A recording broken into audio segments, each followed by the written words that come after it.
Hello and welcome to the St. Joe's NFL and Fantasy Overview. Today I'm joined by Will Kwiatkowski, Saketh Koduri, Brian Burke, and Jack Kemler. I'm Ben Chadwick, and today what we have planned for you is a little bit of overview of what went on in Week 1 of the NFL, as well as a fantasy outlook for your next week in fantasy football. So for the first game, Bills at Rams. Saketh? Yeah, so the Bills at Rams, first game of the season. Everyone was expecting a shootout, great matchup. But it was really one-sided from the start. I mean, you look at the Bills. Stephon Diggs is still that clear alpha wide receiver, but Josh Allen was still spreading it around.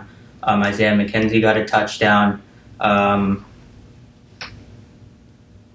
I think with the Rams, especially winning the Super Bowl and putting up that performance against Buffalo. Granted, Buffalo might be the most talented team, but just getting blown out like that at like a game after the Super Bowl. It's pathetic, honestly, for Matt Stafford and the rest of the Rams team. Of course, Cooper Kupp balled out, but who didn't expect that? Yeah, I mean, there was a little bit of tunnel vision from Matt Stafford. Cooper Kupp really was the only option every time he got in trouble. And then he didn't really look at Allen Robinson's way. I mean, he ran a lot of routes in that game, and he was only targeted once. And then other than that, Darrell Henderson versus Cam Akers was, a hot topic this season. Cam Akers coming off that Achilles injury, and Darrell Henderson battling a soft tissue injury all offseason. Everyone was wondering if Cam Akers could come back as that alpha running back one, but he barely even got in the game, and when he did those 3 snaps, 3 touches, he got 0 yards. He was really unproductive. Yeah, and there were some Rams players that made a lot of fantasy football owners very mad. Guys like Cam Akers, who I think put up 0 points. 0 points. And then Allen Robinson, who barely got targeted. Obviously, we weren't expecting much from Robinson after his last year in Chicago, but when he was on the Jaguars, I mean, he was an elite wide receiver, so hopefully he can get back to that form. Going on to the next game, we have the Eagles at the Lions. Brian? Eagles at the Lions. That was a very good game. It was a blowout at first. Eagles were up 24-7 going in the third quarter, and then Detroit Lions came back in the fourth quarter to had a nail-biting fourth quarter with a minute left, but they could not finish the job. A.J. Brown, that was signed in the offseason by the Eagles, had a great game. His career high for 155 yards, which is also the career high for a Philadelphia Eagles first game debut. He was the go-to wide receiver in this game for Jalen Hurts, and Jalen Hurts, he had 330 yards and a touchdown. Yeah, I mean, the Lions, our team last year, they had so many close games with incredible teams. I remember the game with the Ravens, I think might have ended with the same score, where Justin Tucker had to literally break a record in order to beat the Detroit Lions. So it seems like Dan Campbell always gets them to the gates of the promised land, and then it just consistently shut on them. But hey, maybe this is the year to get lucky, but obviously it is off to the same start as last year. So the next game we had was the Ravens at the Jets. Will? Yeah, I mean, a 24-9 victory for the Ravens. I mean, kind of expected. The Jets came out slow, and so did the Ravens. It was a slow first quarter. The first half was pretty much hard-fought, and it really took all the way till the second half for the scoring to really break open. Lamar, he showed off the arm, 3 touchdowns from the air. Not much from the running game, but, I mean, he had a huge game. He looked at Devin Duvernay a lot. He had the bigger game reception, and 4 receptions, 54 yards, and 2 touchdowns. He and Bateman, they split the load. And for the Jets, I mean, off to a really bad start in the first quarter from Joe Flacco. He built on that, finishing with the 37 for 59, was 307 yards and a touchdown. Only 1 pick for him. Wasn't a bad game, but, I mean, I expected them to go to the run game more. I expect them to figure it out also. They really had a rough time converting on third down, going 2 for 14, and there's a lot to build on for the Jets here, but a good win for the Ravens and a good win to carry on. Yeah, as a Jets fan, I didn't see much good in this except for the Jets defense. The first half, they looked really good, and they were actually stopping them. The 24 points really came in the back half of the game. And what we really need to change is Joe Flacco, because even though he had 309 yards, it was all from 59 passes. I don't think he's going to do that again. Yeah, and speaking about the defense, DJ Reed and Sauce Gardner, the only cornerback duo in the NFL to start the season so far with a top 10 passer rating against. They both balled out. DJ Reed with a pick in the late game against Lamar, and those two showed out, and the rest of the Jets just weren't there to back them up. Yeah, I really think that this game really showed just how important Zach Wilson is to that organization. Because Joe Flacco is an experienced guy, but let's be honest, he doesn't have the same talent that Wilson has. And it was clear that they were missing him against the talented Ravens defense. So up next, we have the 49ers at the Bears. The Bears actually took a 19-10 victory in a mudslide of a game. There were inches of rain on the field, but nonetheless, the Bears' young O-line actually played incredible, headed by Tevin Jenkins, who had a 78 PFF grade, which is also a shocker, not for Tevin Jenkins, but the entirety of that Bears O-line. And this game was the tale of the 2020 quarterbacks. Trey Lance got his first ever season opener, and Justin Fields trying to build off what he did last year. And if I'm being honest, neither of them did. Trey Lance did not play well at all, and I know some people think Justin Fields had a bit of a comeback game, but for me, you guys might disagree, but I don't think he played that well, either of them. The 49ers, though, they shouldn't be worried. It was kind of a 50-50 game. You get weather like that, any team could win. The Lions could win that game. The Texans could win that game. And the Bears just happened to win this game.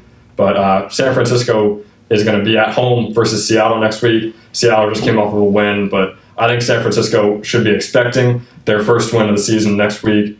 And for the Bears, they got a major momentum boost after this game. And they have a struggling Green Bay team. And I know they obviously always play horrible in week one, but that could be an interesting game heading over to Green Bay. Yeah, and I think something to be wary of if you are 49ers fans is that the injuries are already starting to rack up.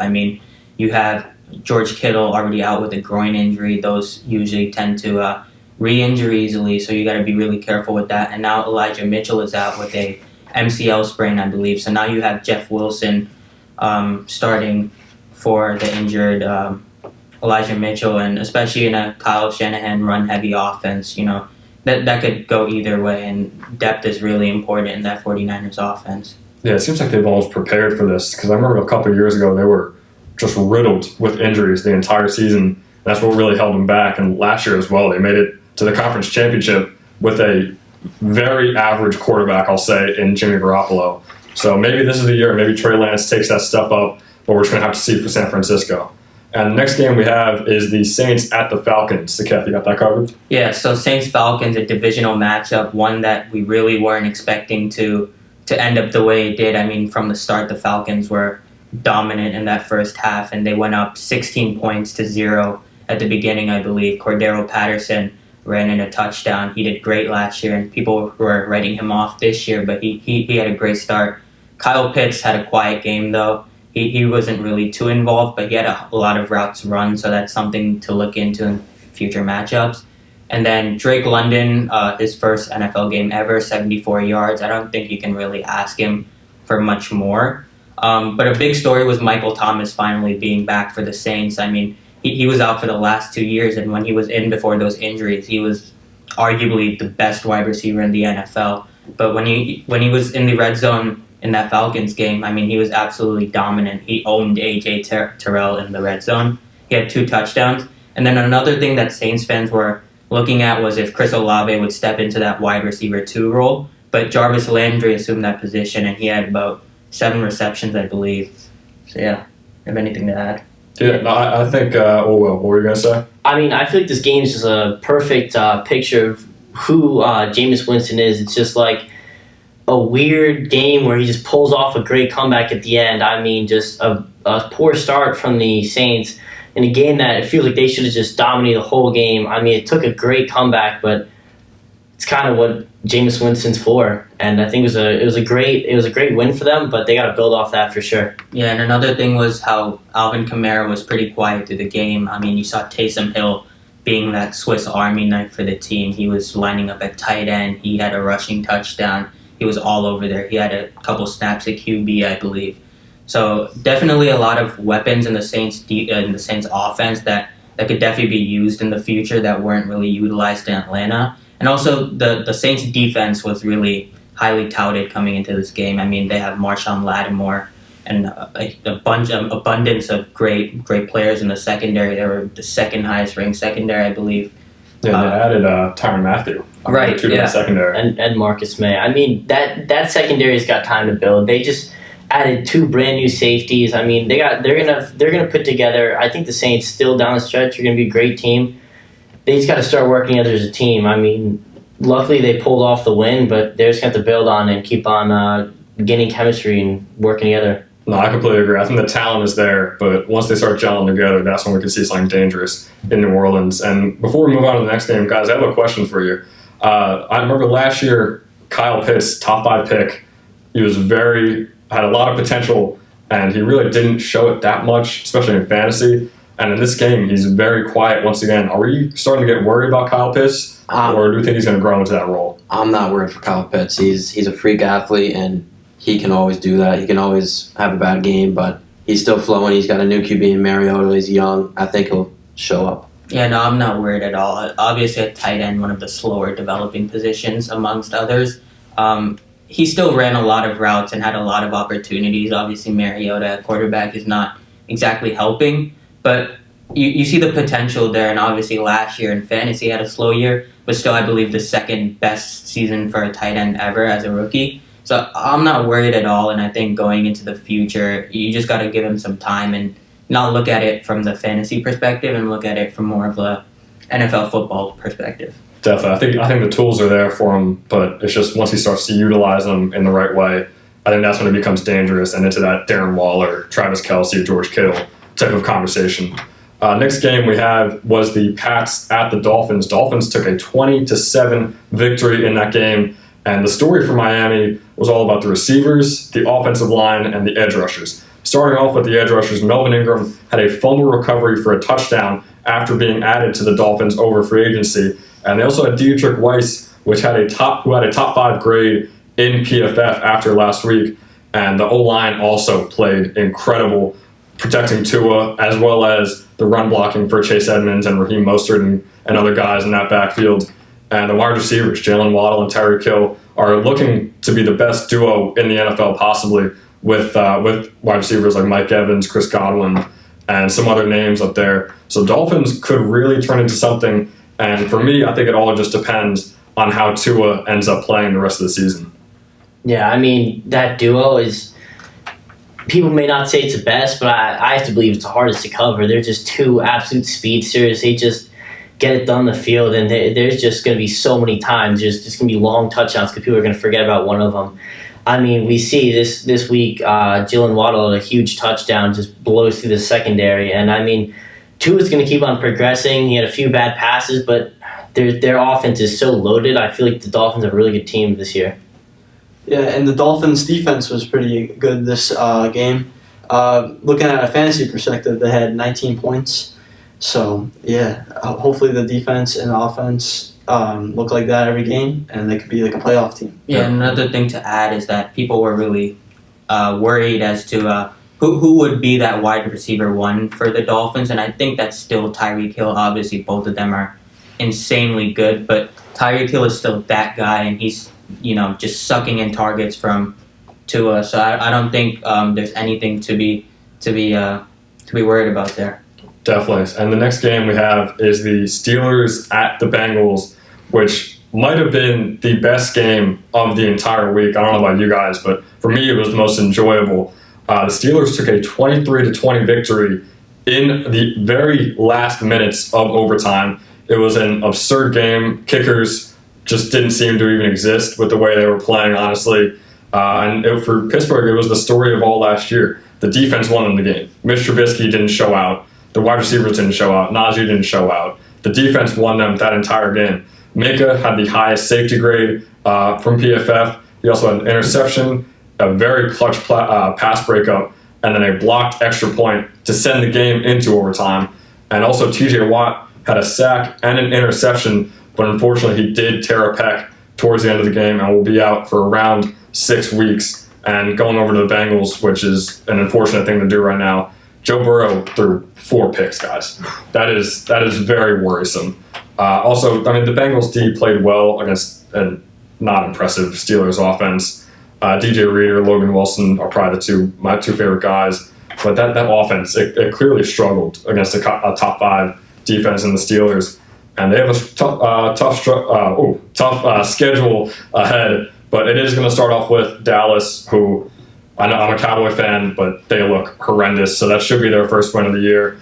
And the Steelers are heading home to play the Patriots, what could make for a very good game in Pittsburgh.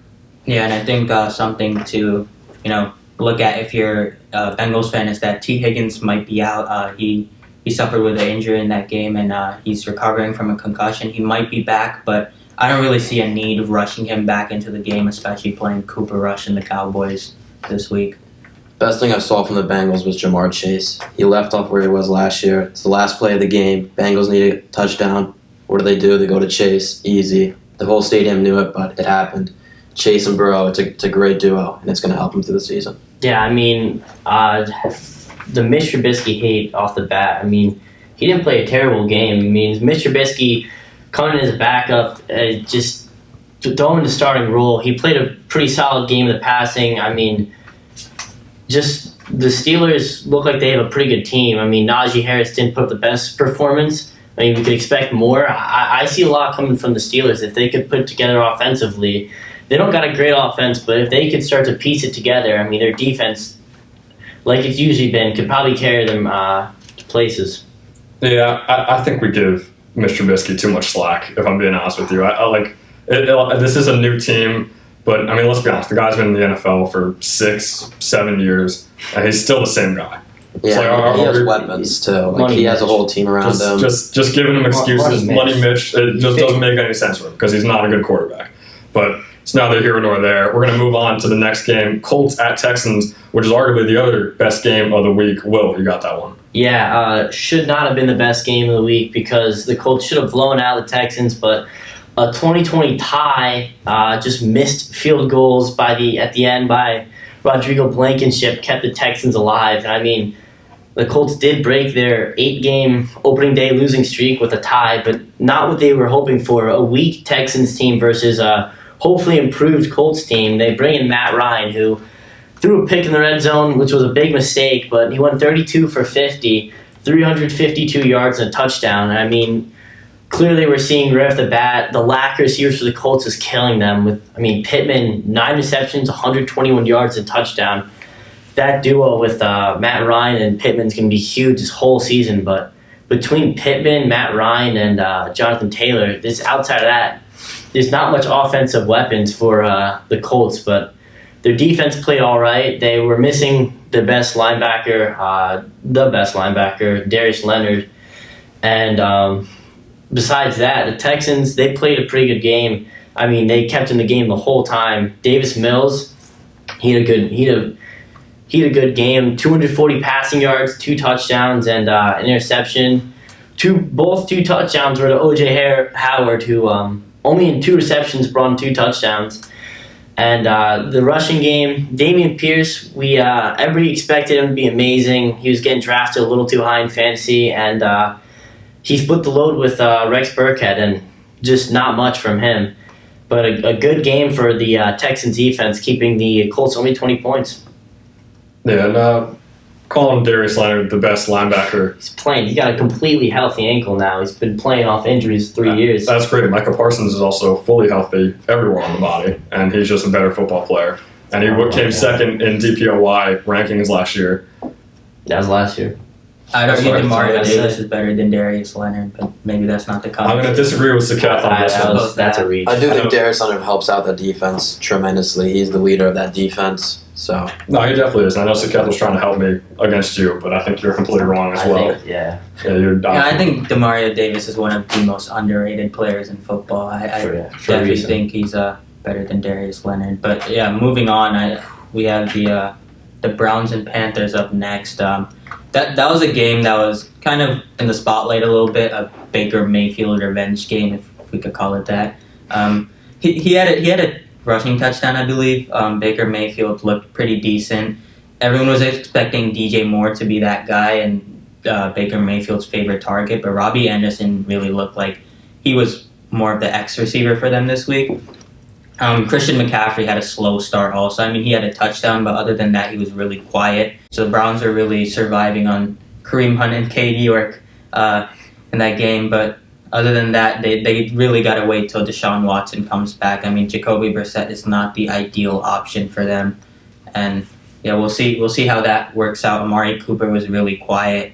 He looked really phased out of the scheme, and Donovan Peoples-Jones had like 6 to 7 receptions, I believe. So we'll see how that progresses through the season. But I don't really think we can say one of these teams is really better than the other without looking farther into the season. Yeah, I mean, I just think that the Panthers coaching finally realized that you can't give McCaffrey the ball 40 times a game and expect him not to get hurt eventually. I mean, they just slowed down his production, hopefully trying to at least keep him healthy for 2 games. But we'll see. Yeah, no, I think this game was actually really impressive for the Browns, and they brought up Deshaun Watson. They're missing that elite quarterback play and even average quarterback play that they got from Baker Mayfield, but Jacoby Brissett is still getting it done in Cleveland, so it's really a hopeful game and like a hopeful, inspiring game for Browns fans heading forward, because I feel like before Week 12 they thought they would maybe get 4 or 5 wins without Deshaun Watson, but maybe they become a contender and then Deshaun Watson joins the team a little later. And arguably the most boring game preview-wise heading into this week was the Jaguars at Commanders. So Brian, you got that one. Yeah, so it was a surprisingly close game, being that the Jaguars were last in the NFL last year.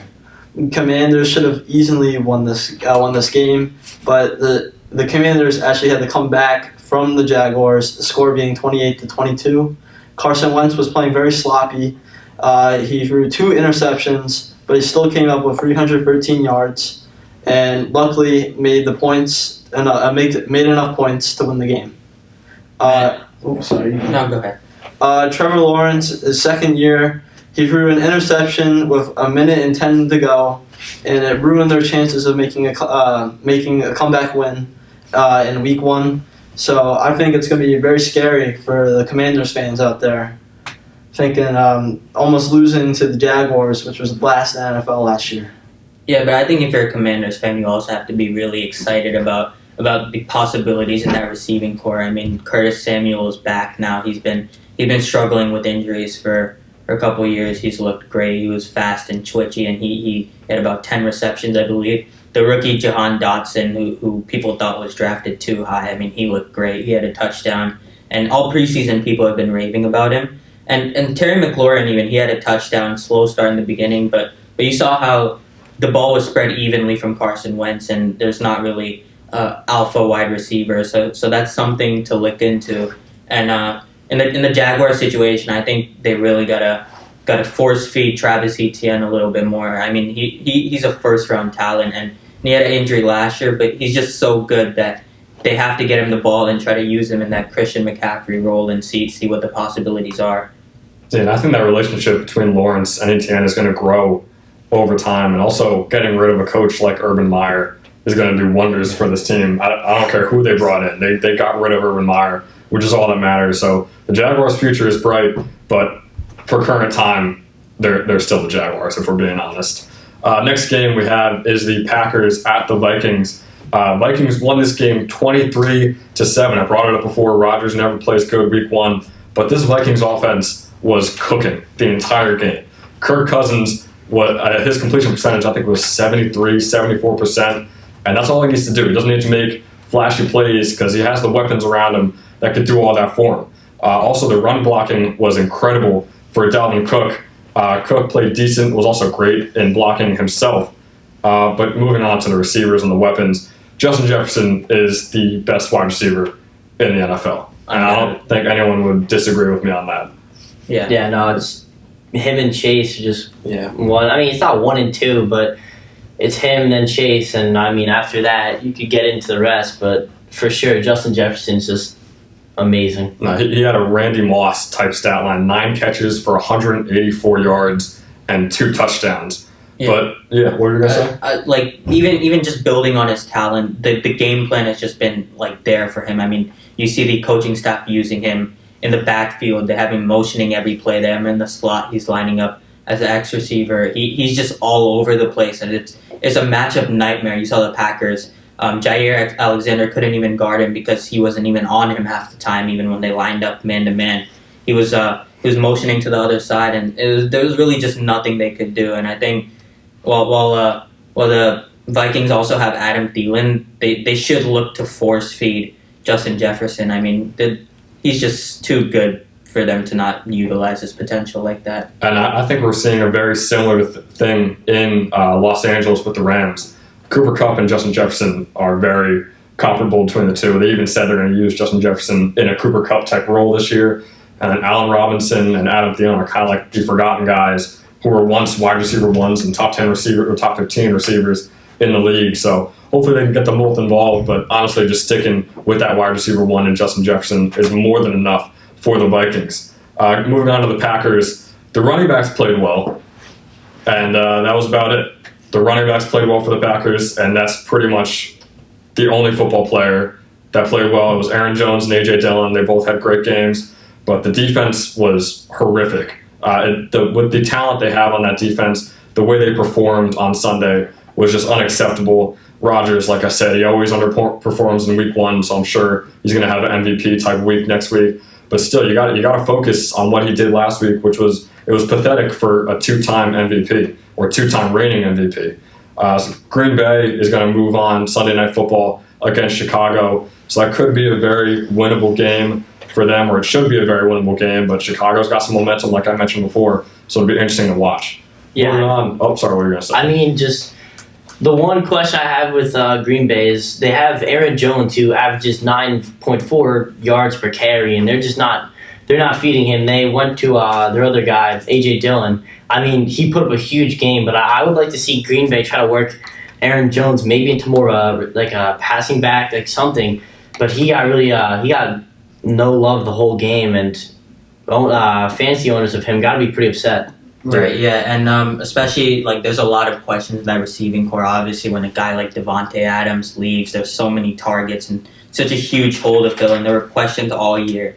If it was going to be Allen Lazard, Romeo Doubs, maybe Christian Watson. I mean, we saw Watson drop that free touchdown in the early game, but I think especially A.J. Dillon and Aaron Jones being two of their top 11 players, you got to have them both on the field at the same time, and you can't have them taking away from each other. So, yeah, I agree with you. I think Aaron Jones should be in a more receiving-heavy role, and I think A.J. Dillon should be on the field at the same time as Aaron Jones. I really think they can't hold both of them out at the same time. Yeah, and not that Aaron Jones is going to fill that Devontae Adams role, but, I mean, it was prevalent that Devontae Adams was not on that team just by the way they played. So if they could just do a little bit here and a little bit there to try and fill that role as best as they can, I think they'll see some real benefits moving forward. The Vikings as well, they're going to play at Philly on Monday night this upcoming week. So that could be a very, very interesting game. Philly coming off of a win against the Lions, the Vikings coming off of a win versus the Packers. That's going to be a really fun matchup on Monday night. Moving on to the Chiefs at the Arizona Cardinals. Will? Yeah, I mean, once again, Patrick Mahomes just balled out. He had 360 yards and 5 touchdowns, and I mean, this is just, he came out and said that he doesn't need Tyreek Hill.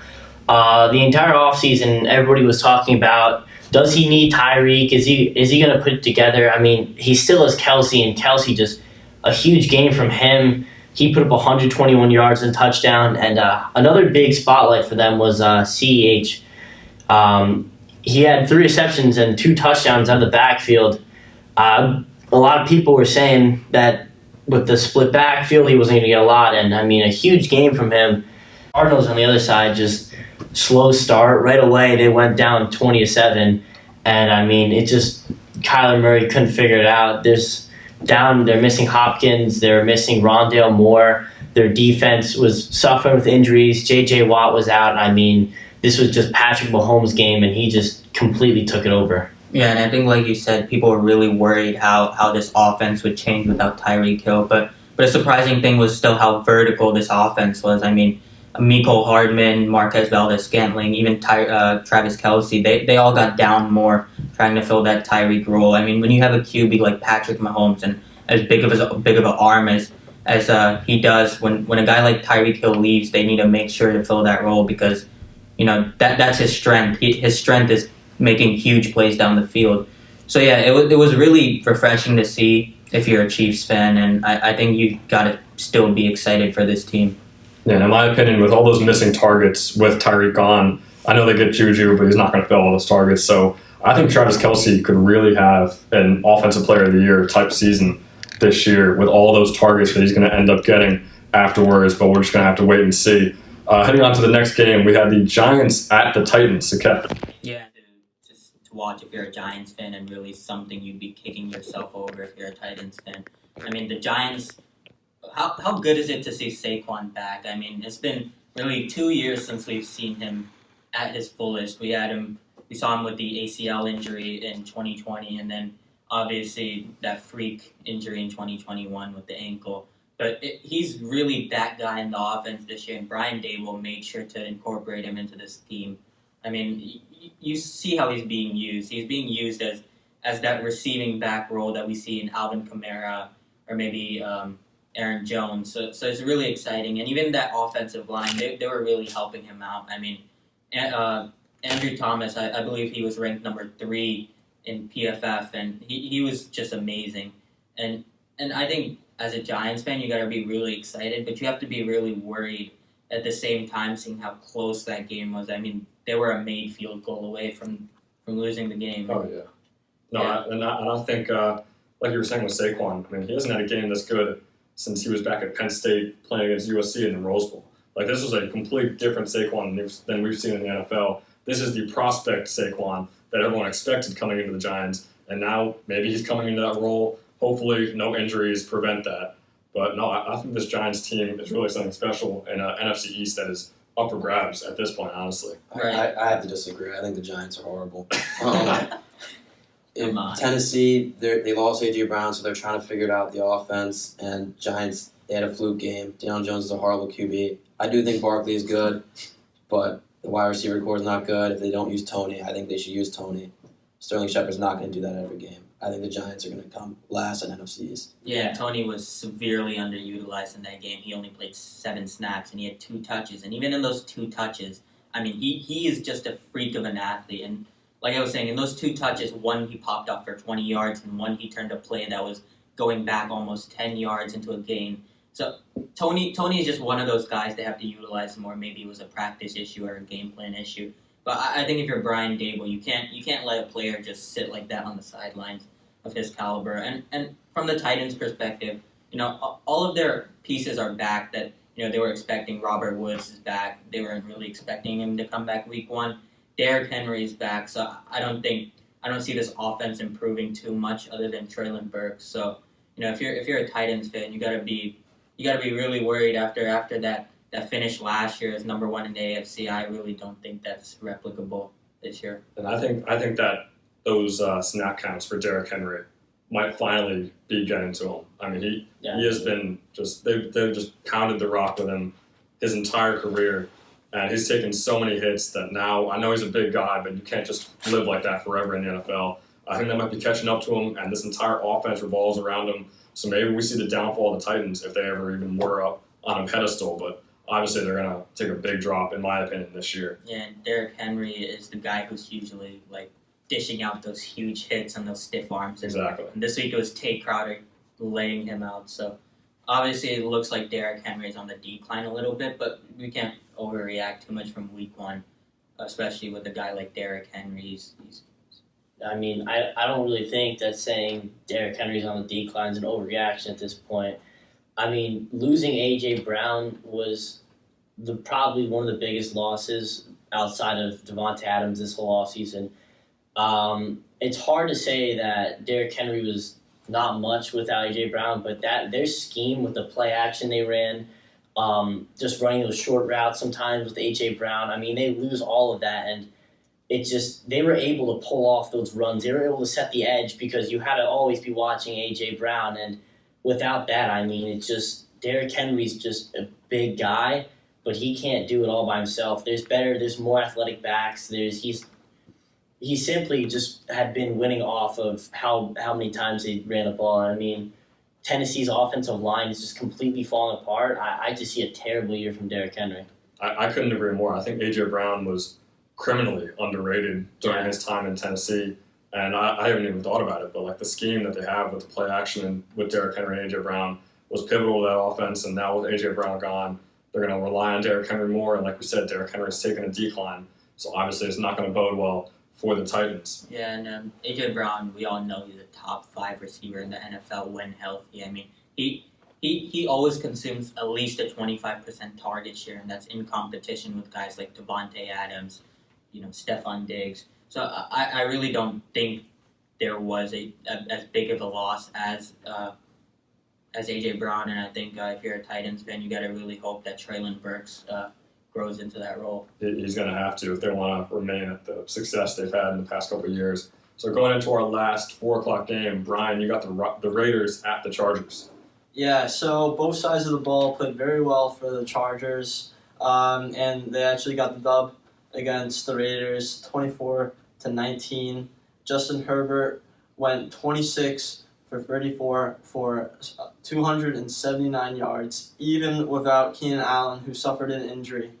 So that shows something for Justin Herbert and how good of a quarterback he is. Derek Carr went 22 for 37 for 295 yards, but he threw 3 interceptions. But Davante Adams was a good pickup for the Raiders. Derek Carr connected with Davante Adams for 10 times, and he got 141 yards. So I think the Raiders could be a very good team this year. Even though they got the loss against the Chargers, I feel like they have a lot of potential with their defense, with Max Crosby, and picking up Davante Adams and the chemistry that Derek Carr and Davante Adams have together. I was just about to bring that up. Yeah, the chemistry that they had for going from college and now they're finally playing together in the NFL. I mean, it could be lethal as they begin to grow back into those roles. But like as you said, Justin Herbert was just too good in this game alongside Austin Eckler. That defense is going to be incredible. You got Derwin James. Those cornerbacks are disgusting. And you have Khalil Mack and Joey Bosa on the edge rushers. So as an offense, I couldn't imagine playing a defense like that. Yeah, I mean, just 2 things to say. The Chargers, I mean, they're going to be a great team. That edge threat is just ridiculous. I don't know how people are going to block those 2 guys.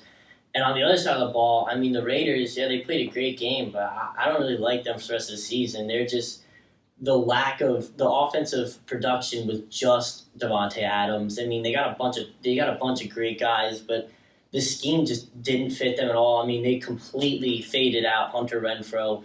Darren Waller was partially part of it. I mean, it's just gonna be another Green Bay, Aaron Rodgers, Davante Adams with Derek Carr. I mean, they're going to have to figure out a way to add these other guys into the scheme, or they're really not going to be putting up too many wins. Yeah, and we always talk about, Aaron Rodgers losing out on a guy like Davante Adams, but how about Davante Adams losing out on Aaron Jones? I mean, obviously Davante Adams was targeted a bunch, but Derek Carr threw the most interceptable balls out of any QB in this week, and I think that's a really poor showing. I think when you have as many weapons as you do, Josh Jacobs, Hunter Renfrow, Darren Waller, Davante Adams.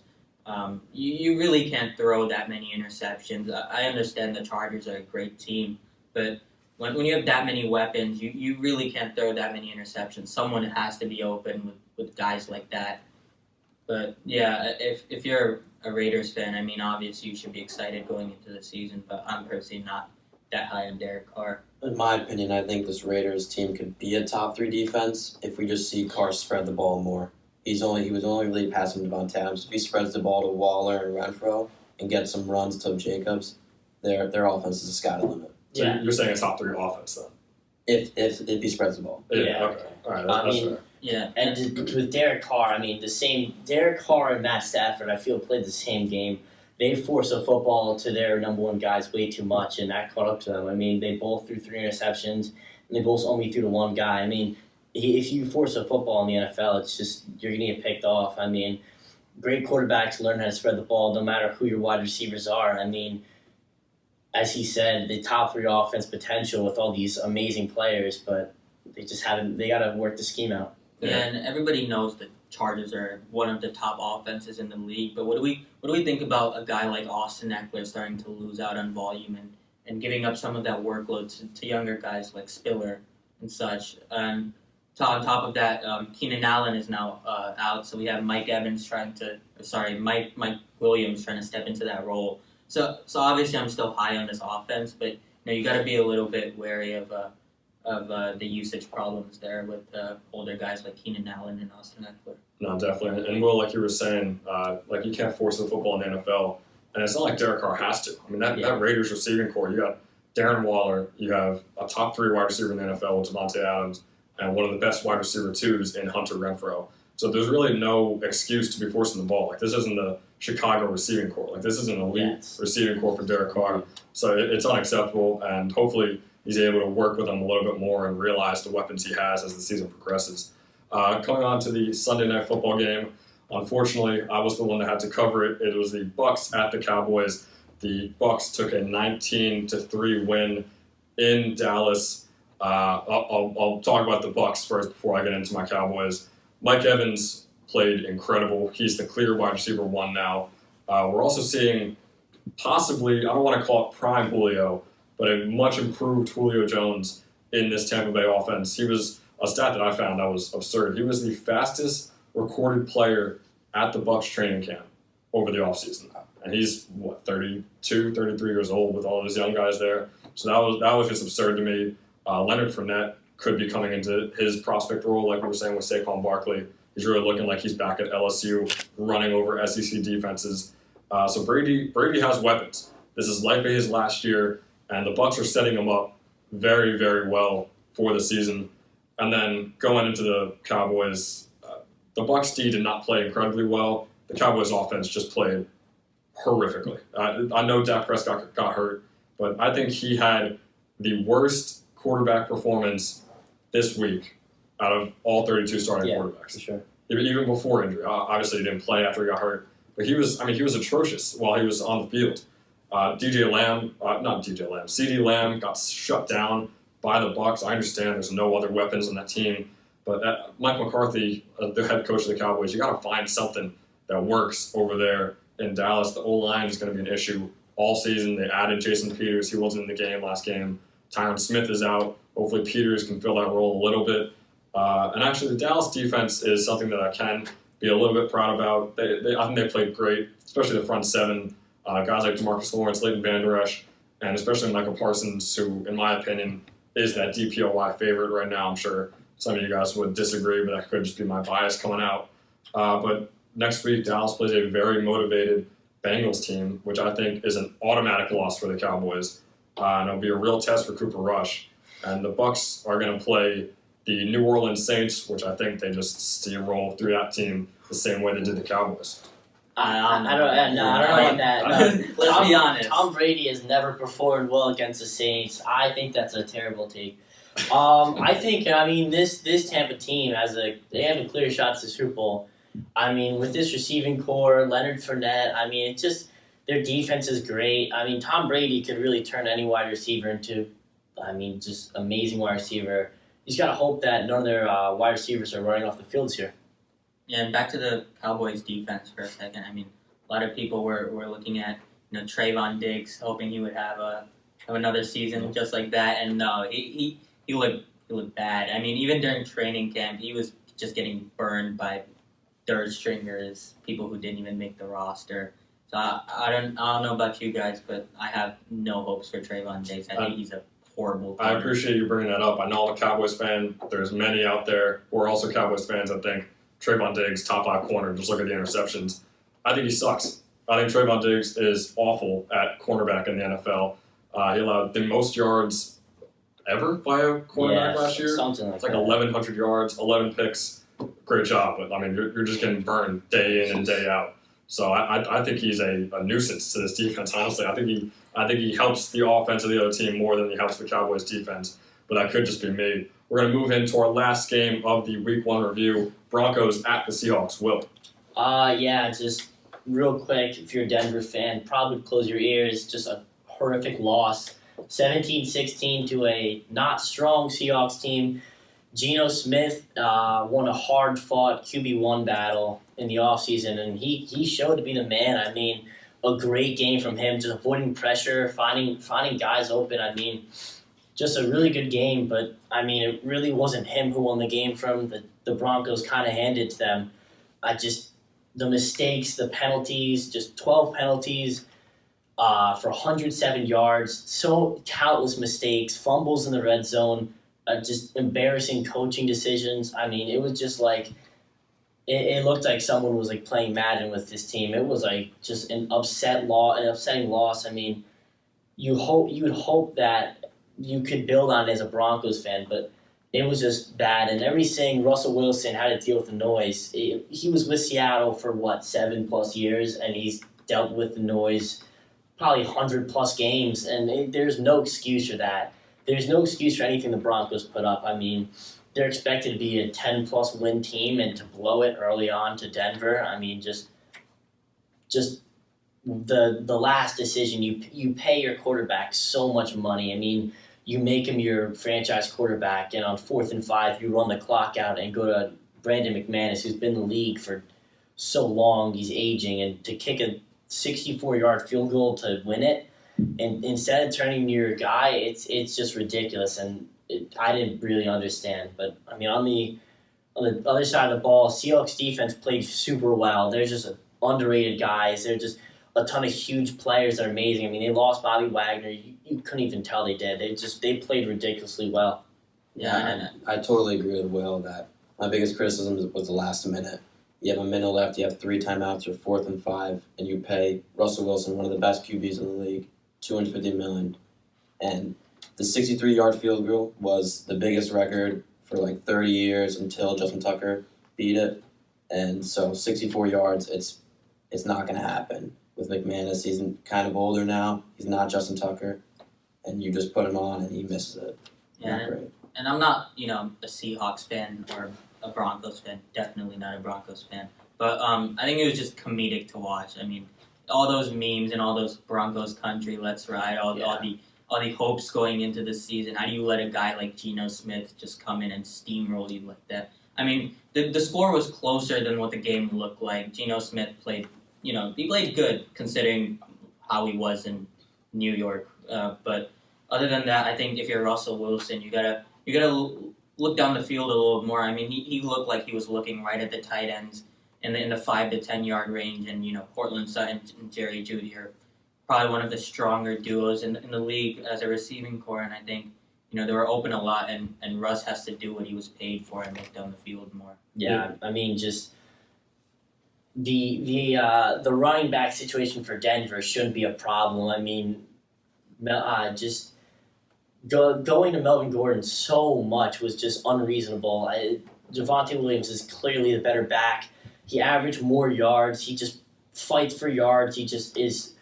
He has the ability to be a top 5 back and just to split carries. He had 7 carries that game for like 60 yards. It was just made no sense that they didn't lean on him. I mean, up and down on both sides of the ball. I really don't believe that any team should be satisfied with this win. I mean, great for the Seahawks. They're crazily not favored. I mean, makes sense, but there's just no. They shouldn't be happy. The Broncos handed this game to them. 2 fumbles inside the red zone.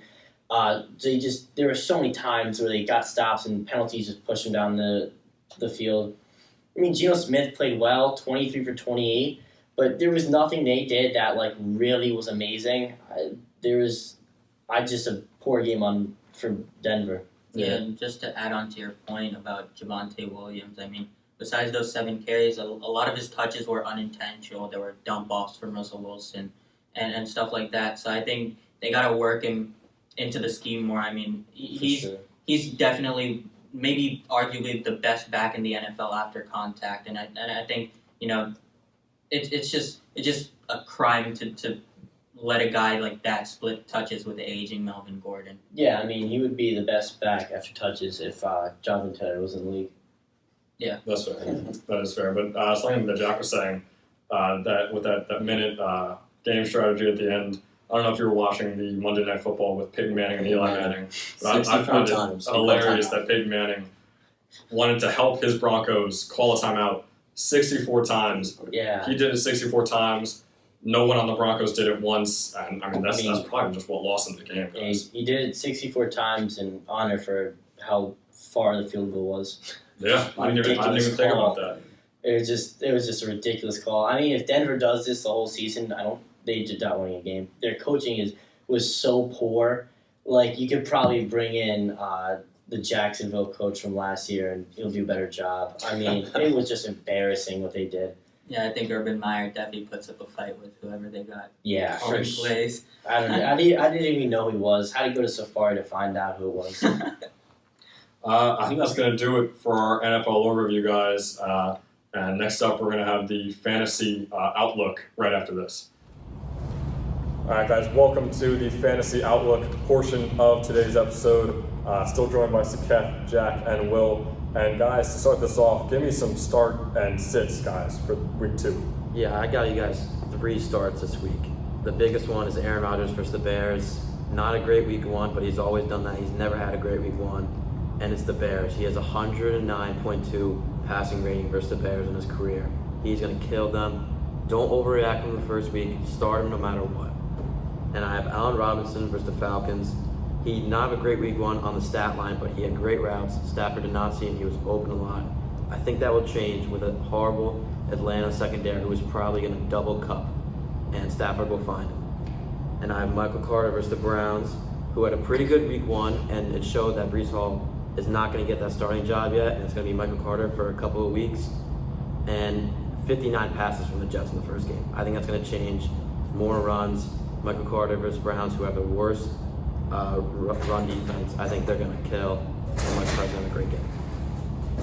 Man, so Saketh, give me some waiver wire additions that you might have. Yeah, so I think the first one is Curtis Samuel. I mean, there's a lot of uncertainty in this Commanders receiving core. There you go. Unbelievable. Obviously, everyone thought Terry McLaurin would be undoubtedly that guy, but we saw Curtis Samuel. 10 receptions. He had the most receptions. Such Jahan Dotson. But yeah, Curtis Samuel looked amazing. He was fast, twitchy. He was, he looked like almost like, he wasn't operating with ACLs. He was just like, maneuvering all over the place. Yeah, he's just all over the place, that game. Yeah. And then another guy I got is Jeff Wilson, obviously, with the Kyle Shanahan run-heavy offense. Elijah Mitchell is injured, MCL injury. He's going to be out for a couple months. And I think when there's that much volume in the offense, you can't leave a guy like Jeff Wilson on the waiver wire. Obviously, Deebo Samuel is going to eat into some of those touches, and Trey Lance is probably going to steal some of those. But I think, with that volume, you just can't let him sit on the waiver wire. Another guy I got is Darius Tony. He was a lot of people's, last couple picks, but a lot of people dropped him after only having 7 touches, but I don't think you can drop him just yet. He played 7 snaps, 2 touches, and in those 2 touches, he looked great. He's another guy who's operating without ACLs. He looks like he could make a highlight tape out of any game he plays, so I'm not ready to drop him yet. Another guy I got is Jamal Williams. Swift is recuperating from a ankle injury. Obviously, he got rolled on last week. But yeah, Jamal Williams was eating into a lot of those goal line touches, and especially if there's no Swift, he's immediately a plug-and-play guy at the RB2. And then the last guy I have is Gerald Everett. Obviously, with Keenan Allen out, there's a lot of targets now available. And with the offense as high-powered as the Chargers, you can't leave a guy like Gerald Everett in the waiver wire. He's going to get a lot of touches in this Thursday night game. Got it. And Jack, I know you have some. What were you going to say, Will? I disagree with Darius Tony. It's the one thing I gotta say. Just not a big Darius Tony fan, not a big Giants fan. Yeah, he's a great athlete. He's really shifty, but I just don't really believe in him. Just lack of quarterback play. Just the offensive scheme hasn't fit him. Though he didn't get the targets last game, I don't see him getting targets this game. And just one guy I do want to add on real quick. Another Lions guy, DJ Chark, had the second best game of season for them. Amon St. Brown clearly is going to be your wide receiver 1 for the Lions. But he had a solidly pretty good game, 4 receptions, 52 yards, and a touchdown. And he's got a better matchup. He was going against Darius Slay last week, and I mean I see him this week putting up some good points. So if you want to look and see if he's on your waivers, he's a good go-to. Man, what do you have against the Giants, man? I mean, they're just not a good team. It's basic. Darius Tony It's is sounding that like Jack now. Like, I mean, Jack went in on the Giants earlier on in this episode. I mean, so it's he's common turning to him. sense. But I do like Tony, so I'm going to disagree. Jack does I like don't know about Tony. Tony. I'm going to add another guy onto that list. He may or may not be on your waiver wires, but I brought him up earlier in this episode too. Julio Jones, guys. I mean, he's a weapon for Tom Brady. He's very talented, and Tom Brady's his quarterback. I think that says enough, and I think we can move on. Yes. So we're going to move on to some guys that Jack thinks you should buy low, and some guys who are, if they're on your team, maybe you should sell them high. Jack? Yeah, the biggest buy low guy is A.J. Dillon. I mean, he's just gaining more snaps every week from Aaron Jones, and in the red zone, his usage is just so high. He's going to get the TDs, and with this new offense without Davante Adams, he's going to get a lot more. Another guy I have is Jerry Jeudy, who had only 4 receptions last week, but 102 yards and 1 TD. I could see him and Russell Wilson flowing more, getting better, and I could see his low target rate skyrocketing through the season. He could be a great wide receiver 2 or flex. Man, I have to completely, disagree with that Jerry Jeudy call. I like Cortland Sutton in that offense. I mean, when Russ was in trouble, he looked at Cortland Sutton. I don't think that's going to change. I mean, Jerry Jeudy does have that upside that you like to see with a lot of players, but looking back at Russ's history, he's always been a guy who's looked downfield and thrown huge plays. So I think Cortland Sutton fits that mold more. But yeah, we'll see. Yeah, I mean, Jerry Jeudy was 150-yard touchdown away from having a rough game, and I mean, just what he said, they're looking at Cortland Sutton more. I don't really see much coming out of Jerry Jeudy. I don't really see maybe a 10-point game, but I wouldn't put him on that list. So Jack, you got any more buy lows, or should we get to sell highs? Just a little buy low, Jalen Waddle. He might even be like a buy high because some people are big on him, but if the guy's low on him, he has him on his bench, get Waddle, him into a second year together, and defenses are worrying about Hill. Waddle, a great wide receiver to get for your flex. Yeah, and I think that's a guy where, maybe you're in an 8-team league or a 10-team league, he's probably never going to see any action, especially if you only have one flex. So that could really be a guy that you should target in that new offense. And so now some guys that if you have them on your team, you should try and get rid of them because of their value. So sell highs. Yeah, I was talking about him before. Breece Hall, he just didn't get many carries, didn't get many snaps, and Michael Carter looked great. So right now it looks like the Jets are just going to roll Michael Carter. But I would think about keeping him on your bench until maybe the fantasy playoffs because he might get the starting job and he might help you towards that. And I also have Cam Akers, who had 0 points on Thursday Night Football. Darrell Henderson looked good. Everybody's picking him up on the waiver wire. And now he's the RB1. McVay said he didn't like what Akers did on the blocking side, that's why he didn't play him. So Akers needs to change that. Right now, I'd sell him. And is Akers even worth anything to sell at this point? Well, there's got to be some gullible people out there. I mean, you got to go. You tell your friends. You go. You tell them. Cam Akers is a great receiving back. He's gonna, he had no volume. He had 3 touches. Just keep on coaxing them into taking them from you, and he's really not gonna put up any production later on, maybe. But for now, I mean, not really. Yeah, the guy that I have on that sell high train is AJ Dillon. I mean, he's on my team, but I really have a hard time believing that they aren't gonna fill Aaron Jones back into that role more with the receiving back. I mean, AJ Dillon had 5 receptions, but yeah, we'll see. Obviously, there's still a lot of uncertainty. We don't know if Christian Watson or Romeo Doubs can develop into that guy that Aaron Rodgers needs. So, I mean, I was even looking into a trade earlier this week. A guy offered me AJ Dillon for Aaron Jones, and I think that's just preposterous. I mean, it's impossible to even act like AJ Dillon has that level of value, but we'll see. Yeah, he's going to take away some of those red zone carries, but Aaron Jones is still the clear number 1 guy in that offense. Jack, is that all you got for the sell highs?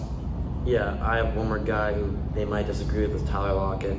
He was pretty good last year, but he's an inconsistent player. And now with Geno Smith, no more Russell Wilson, who Russell Wilson now was his guy. Geno Smith likes TK more, as he said in preseason.